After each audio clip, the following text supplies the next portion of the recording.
Patriots, and welcome back to Mason Cable News. My name is Alexis Whitted. And I'm Keirsten Robinson. It's hard to believe that we have been already back in classes for a month now. How's your semester going so far, Alexis? It's pretty good. I'm about to write my first major paper of the year. You know, we're getting to that time. I can't believe October is about to come. So it's pretty crazy. How about you? It's really good. I love being back at Mason. Just the atmosphere here at Mason is so much fun. Being back with all of my friends, and I actually enjoy going to class. It's really interesting to learn about what I want to do for the rest of my life. Yes. Republican leaders announced yesterday that the Senate will not vote on the Graham-Cassidy bill to repeal Obamacare. The bill turns control of the healthcare markets over to the states and allows them to opt out of the many ACA regulations. Mitch McConnell announced the decision, conceding what had become clear Monday night. They did not have the votes. On Tuesday, Saudi Arabia announced that the driving ban for women will be lifted. The decree was announced on television and also by the Saudi Ministry of Foreign Affairs. The order will be fully implemented by June 2018. The region of Catalonia in Spain is holding a referendum on Sunday for its citizens to vote on whether or not the region should become independent from Spain. The Spanish government has declared a vote on the matter of independence to be illegal and has made attempts to cease the vote, such as complaining to the Constitutional Court. The International Cafe, or iCafe, was held today in Sub 1. GMU students put together this event to give people the opportunity to try food from all over the world. Free international drinks and snacks are provided. The next iCafe will be on November 1st. We will be right back with more news after this commercial break.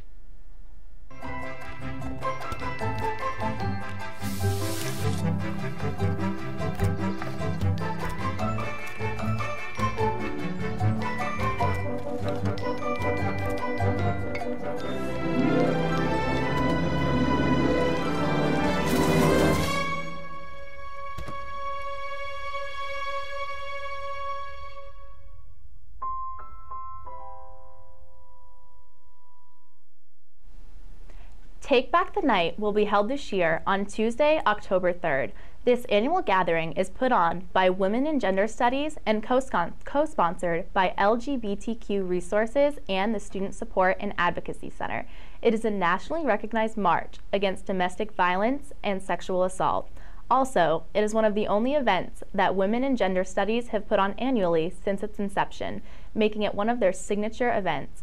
Come to North Plaza next week to share your narratives as well as participate in the march. On October 3rd from 5 to 7 p.m., local family-owned business Monkey Joe's will be hosting a free event for children with special needs. It features an indoor playground with tons of fun games and activities for the children. The cost of siblings of special needs children is just $5. Are you interested in studying abroad? Mason has lots of great opportunities to take your education beyond borders and experience new cultures while you learn. Yesterday, many of the study abroad programs that are available to Mason students were showcased at the Study Abroad Fair. Here's Angelique Arintok with more. The Mason Global Education Office hosted its first ever Study Abroad Fair. Check out what students were able to hear and learn from the event. It's an awesome way for students to get to interact with the academic directors as well as the program officers that work here in our office. The GEO hoped to convey their mission at the fair. Two key points that we like to talk about when we want to talk about study abroad is choice and affordability. Mason works hard to ensure that students have the resources and counseling for their educational endeavors abroad. Students like Ava Nia are excited to embark on such journey. Well, I am French, so I am from France. I traveled in England, in Italia. I am actually very interested in Costa Rica because it is very different from the countries that I have traveled to, and because I believe that the culture there is very different from what I have experienced before, and that's what I am very interested in going and exchanging with students from abroad. For more information about studying abroad, visit studyabroad.gmu.edu. Reporting for Mason Cable News, Angelique Arintok. Now, here's Raven Royal with your next weather forecast for the next few days.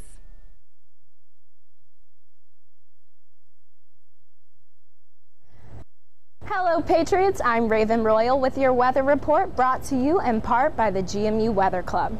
It is officially autumn season. The fall equinox was this past Friday, which means we will start to see less daylight and cooler temperatures. After some beautiful summer-like temperatures this past weekend, we should be experiencing some more seasonal temperatures to end this week. With the help of an incoming cold front, Hurricane Maria, which hit Puerto Rico and the Caribbean islands late last week, will continue to stay off the coast and make a northerly turn out to sea later today. This storm made landfall in Puerto Rico as a Category 5 storm with peak winds around 155 miles per hour and 18 inches of rain, leaving the entire island without power. The outer edge of this post-tropical system could supply us with the source of moisture for some light rain today. As the cold front passes, Tuesday looks like it will be the best day of the week with clear skies and a high near 80. The remainder of the week should be mostly sunny, but another cold front will enter the region as temperatures dip into the low 70s. This weekend will once again be really nice as a high pressure system ushers in clear skies and more seasonal temperatures with high temperatures reaching close to 70. The trend will continue into Monday before our first chance of some more rain on Tuesday next week. It's the perfect time to spend some time outside, but you might want to carry a light sweater. Enjoy the nice seasonal weather of the start of the first week of fall. We'll be back after another commercial break. Fancy pants peanut butter? A big screen television? You haven't even brought a sofa yet. A motorcycle? When your father finds out, he's gonna flip his shoes with 2 buckles? What do you even need 2 buckles for? Mr. Big Shot, buying whiskey shots for everybody in the bar. From the looks of it, I'd say nobody even remembers. Feed the pig. Next week is the beginning of the career fair. On Sunday, October 1st, Suit Up Mason will be held in JCPenney at Fair Oaks Mall from 7 to 10 p.m. They'll be offering deep discounts on professional clothing exclusively for Mason students, faculty, and staff. Monday and Tuesday will be resume clinic days. This will give you a chance to meet one-on-one with employers for 15-minute resume review sessions. This will be held in Sub 1, room 3400 from 11 a.m. to 5 p.m. On Wednesday, October 4th and Thursday, October 5th, the career fair will be held from 11 a.m. to 4 p.m. in Dewberry Hall. Now to Brianna Sharpe for the first Freshman's Corner of the school year. Hey y'all, welcome to Freshman's Corner. I'm your new host, Brianna Sharpe, coming to you live from the Commonwealth Hall. This week marks the first full month of freshmen being at George Mason University, so I decided to go ask freshmen how their first month went. Hi, I'm here with Amir Lubian Keach. And what residence hall or dorm are you staying in? I live in the Jefferson dorm. Okay, so how has your first month at George Mason been? I don't know. I can't believe it's already been like a month since I came here. Like, I feel like I just left Richmond, but I feel like it's definitely been an interesting experience so far. So, if you could describe your first month in 3 words, what would it be? I'd say upbeat, eventful, and interesting. All right. And what dorm or residence hall are you staying in? Commonwealth. Okay. So, how has your first month at George Mason been? It's been great. Really? Yeah. All right. So, if you could describe your first month in 3 words, what would it be? Fun. And what dorm or hall are you staying in? I'm in Commonwealth. Okay. So how's your first month at George Mason been?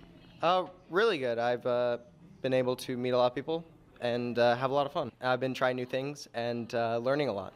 How's your first month been at George Mason? Okay. Okay. So if you could describe your first month in 3 words, what would it be? Friendly, hot, nice. So how's your first month at George Mason been? It's been amazing. It's one of the best colleges ever. So. Oh, I mean, it's been pretty great. This is my roommate. It's been good. Yeah, these are my friends. We have a lot of fun together. So how's your first month been? Pretty fun, pretty stressful, but yeah, I like it. Awesome. So if you could describe your first month in 3 words, what would it be? A lot of studying, I guess. Fun and independence. Wonderful. And what residence or dorm hall are you guys currently staying in? I'm actually off campus. Okay. I live in Presidents Park in Lincoln. Nice. So, how has your first month at George Mason been? It's pretty fantastic. I've made a lot of friends. I've ran into a lot of old friends from high school, and I've actually taken part in 2 clubs. We actually just came back from an event for the cosplay club, and it was pretty fun. Yeah. Awesome. And how about you? It's been a roller coaster of emotions of just getting used to college life, and then I did make a bunch of friends. I'm in 3 clubs, so I kind of got to find people who I can relate to and be with, and then I found a bunch of friends who I can do study buddies with, especially with chemistry. Chemistry is going to be the death of me. Okay, so is it cool if I play a little game with you guys? Sure. All right, so I'm going to say the lyrics to the fight song, and I'm going to stop it somewhere random, and I'm going to see if you guys can finish it, okay? No. Okay, let's see how this goes. All right. I was so focused on chemistry that I... Hail to George Mason. Don your Green and gold. We're going to cheer for George Mason. Patriots. Brave and bold. Woo! You got it, guys. You knew it. Oh my God. Hey, we're going to cheer for... Green and gold. Incorrect. Patriots. Incorrect. Don your... Green and gold. Correct. We got it. Hail to George Mason. Don your... Green and gold. We're going to cheer for... George Mason. Patriots. Brave and bold. She got it. Hail to George Mason. Don your... Green and gold, I think. We're going to scream... And shout, I don't know. I don't know either. We're going to cheer for... George Mason. Patriot. I don't know. We're going to cheer for the Patriots. Brave and gold. I don't know. All right, close enough. Thank you guys for watching. Stay tuned for next week's segment of Freshman's Corner. Recently, a string of hurricanes hit Texas, Florida, and the Caribbean, leaving devastation in their paths. We have all been hearing a lot about hurricanes and their effects recently, but have you ever wanted to learn more about how they work? A professor here at Mason is involved in the study of hurricanes. Here's Bria Lloyd with more information. Over the past couple of weeks, hurricanes have taken over the Atlantic Ocean. First it was Harvey, then Irma, Jose, and Maria. It's safe to say that this hurricane season is one of the worst we've had in years. I had the chance to sit down with Dr. Celso Ferreira of the George Mason Flood Hazards Research Lab to learn more about how hurricanes impact our communities.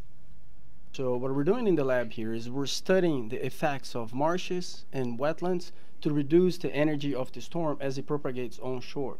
So what we do is we go out in the field and we install hydrodynamic sensors that allows us to understand and measure the propagation of the storm surge as the hurricane is making landfall. George Mason has its own lab for undergraduate, graduate, and PhD students to perform field-based monitoring of hurricane storm surges. We've been going to the field every weekend for the hurricanes that have been coming. So like those true blues behind you, those show the waves, and that's I'm gathering data from those right now. If we can actually figure out how much protection we're getting, for example, from nature, and people start utilizing that to reduce the impacts that storms such as Harvey and Irma are making into our communities, that would be a great impact that the lab can have into real day life. You can imagine it's very hard work, and I'm very happy to have these really nice people around me. Reporting from Mason Cable News, Bria Lloyd.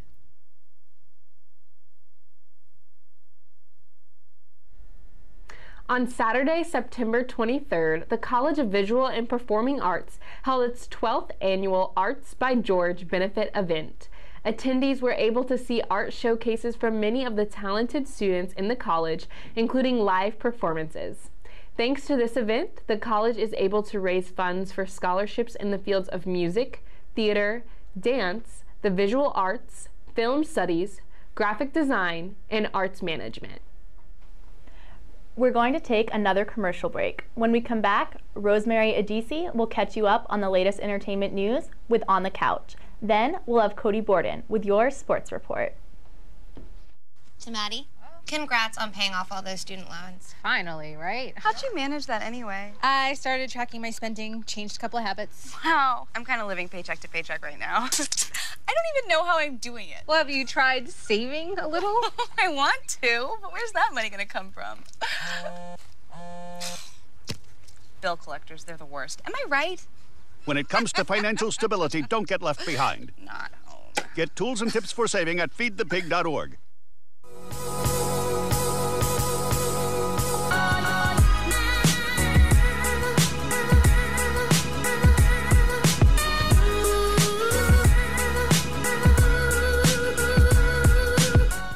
What's up, Mason Nation? I'm your new host, Rosemary Idisi, and welcome to On the Couch. I'm so excited to be here on the couch to give you the juiciest celebrity gossip and entertainment news of the week. Let's dive right into it with some shocking Hollywood news. 4 words, Kylie Jenner is pregnant. Yes, shocker, right? According to an exclusive report from TMZ, the 20-year-old reality TV star is expecting her first child with her 25-year-old rapper boyfriend, Travis Scott. Sources say that the youngest sibling of the Kardashian-Jenner clan is 4 months pregnant and expecting a baby girl in February of 2018. Kylie and Travis are reportedly ecstatic and began telling friends the news earlier this month. I'm sure you're wondering how Kylie's on-again, off-again ex-boyfriend Tyga reacted to this news, but the rapper didn't really have much to say when caught by paparazzi. Tyga did, however, post on Snapchat claiming to be the father of Kylie's unborn baby, but deleted it soon after he posted it. Moving on to our next juicy story, we're not exactly done with the Kardashians. He may not be a blood relative, but Scott Disick, father of Kourtney Kardashian's 3 children, is dating Sofia Richie, who, if you didn't know, is singer-songwriter Lionel Richie's daughter. Scott, who is 34, and Sofia, who is 19, just made it Instagram official by posting pretty sweet pictures with each other on their Instagram. The couple, who have a 15-year age gap, have been sparking dating rumors for weeks. And at first, we're saying they were just friends, but I guess things are official now because that doesn't look like just friends to me. Lastly, let's talk about what's really important here. 1 word, Netflix. This is not exciting news, and it might just hurt you as much as it hurt me when I found out. Netflix is getting rid of so many things. First off, Disney is leaving, and my heart is breaking. Disney announced that it would be removing most of its movies from Netflix to start their own streaming platform. That means no more Finding Dory, no more Beauty and the Beast, no more Zootopia, none of that on Netflix. It's tragic, really, but you just have to wait until Disney launches their new streaming platform. Netflix will also be getting rid of numerous movies such as Titanic, Tear, Dr. Dolittle, Tear, and even TV shows such as One Tree Hill, Tear. The list of movies and shows that are leaving Netflix is pretty long, but to make you feel better, there are also numerous movies and shows that are coming to Netflix, such as A Cinderella Story, Charlie and the Chocolate Factory, and the much anticipated 2nd season of Stranger Things. Yay, so exciting. Well, that's all I have for you today, folks. I'm so thrilled to be your weekly entertainment news outlet. Keep up with me here on the couch every week because this is going to be a fun time. If you have an Instagram, Twitter, or even MySpace, just kidding, MySpace died a long time ago, but go ahead and follow me on Instagram and Twitter at Rosemary Idisi. You can stalk me if you want, just kidding. Don't do that. But thanks, Mason Nation, for watching me on the couch with Rosemary today. And I will see you right here next week. Hello, Patriots. My name is Cody Borden. Here's your sports report for this week. The men's golf team finished in 7th place at their season opening tournament this past Tuesday. Individually, senior Eric Edwards finished in the tie for 6th place. This marked his 8th career top 10 finish. The team will play again this Monday and Tuesday in Akron, Ohio at the Firestone Invitational. The women's tennis team had a strong showing at the Mount St. Mary's Invitational this past weekend. Junior Sydney Green was a perfect 3-0 in the A-Flight. This was her first time winning an A-Flight championship. In doubles, Nicole Hagwood and Kaylee Hahn went 6-0 to win the B-Flight championship. The Patriots are looking for more success in the Loyola Fed Cup this weekend in Baltimore. The women's volleyball team won its first A10 match of the season in an exciting fashion against LaSalle. In 5 sets, Bailey Williams tallied a career-high 23 kills and her 6th double-double of the season. The team has spent the week at home practicing for their next matches next weekend against Fordham and Rhode Island. The men's tennis team went a combined 19-11 at the Joe Hunt Invitational to kick off their season. Senior Pally Ray finished 3rd in the B-Flight after a 3-1 performance. The Patriots have a few weeks to practice for their next event.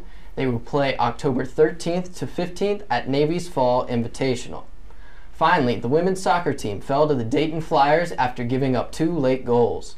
The Patriots fought hard and nearly took the lead in the 52nd minute, but the Flyers goalkeeper denied the chance. The team will look back to bounce back tomorrow against St. Joseph's. That will do it for this week's Sports Report. Reporting for Mason Cable News, I'm Cody Borden.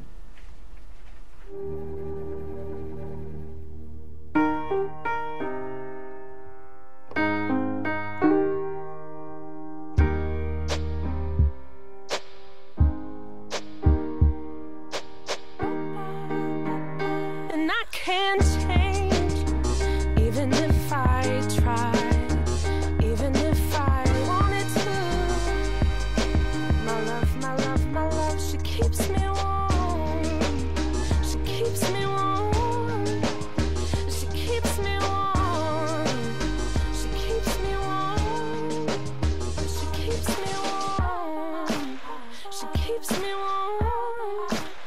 We are neighbors and best friends. I love my sister.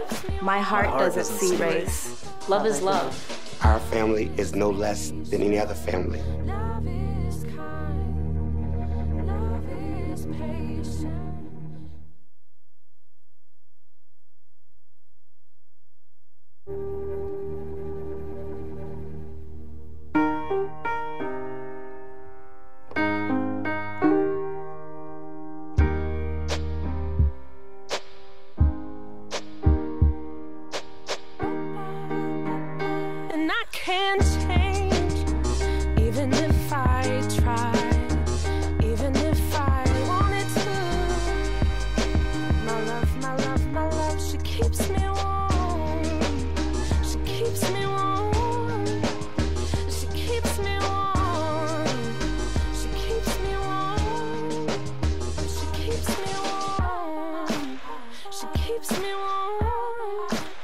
We are neighbors and best friends. I love my sister.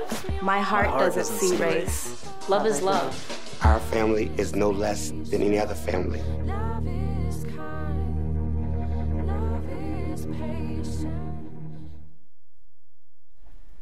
Within the past week, there has been controversy over NFL players choosing to kneel during the performance of the national anthem before games. The trend began last year when player Colin Kaepernick chose not to stand for the national anthem. The former quarterback for the San Francisco 49ers cited the reason behind his activism as protesting against police brutality. The issue became particularly heated this past week when President Trump responded to the protest by calling it disrespectful to the anthem and the country, saying, quote, "If a player wants the privilege of making millions of dollars in the NFL or other leagues, he or she should not be allowed to disrespect our great American flag or country and should stand for the national anthem. If not, you're fired. Find something else to do," end quote. After this, even greater numbers of NFL players decided to kneel together in defiance of the backlash from the president. What do you guys think about this controversy? Personally, I'm proud of what Colin Kaepernick has done in the past 14 months, bringing attention to the issues of police brutality. And I'm proud that other players are starting to join this effort as well. But I do think the NFL owners are a little hypocritical in just now participating because they still have not given Colin Kaepernick a job. I definitely agree with that. It's been over 200 days since he's last played in the NFL, so I think that that should definitely be fixed. I do think it's interesting how much the president has tweeted about the situation and gone with the media. Just earlier today, he said that if the NFL didn't fix the way they were acting, it would, quote, go to hell. So I think the NFL is something people pride themselves on. They love to watch it. It's great entertainment, and people really, they like live for the NFL. And you see people selling their season tickets that don't agree with it, and I think that's just really upsetting because the NFL is fun. It should be watched by everyone and enjoyed, and it's turning into something that's not that enjoyable for some people. I think it's interesting. Even some like sports bars have decided to comment, and some deciding not to play games at all this season. So it is interesting to see businesses and personalities figure out what exactly they want to do with this. But I do find that the protests have kind of steered away from what Colin Kaepernick was doing in the first place. I don't think we're talking about police brutality anymore. I think we're just talking about Trump again. Yeah, definitely. That's it for our show tonight. Thank you for tuning in for another broadcast of Mason Cable News. We'll be back every Wednesday at 6:30 p.m. with more local, national, and international news. Also, be sure to follow us on Instagram at MCN on TV, on Twitter and Facebook at Mason Cable News, and subscribe to our YouTube channel at Mason Cable Network. I'm Alexis Whitted. I'm Cody Borden. And I'm Keirsten Robinson. Enjoy the rest of your week, Patriots.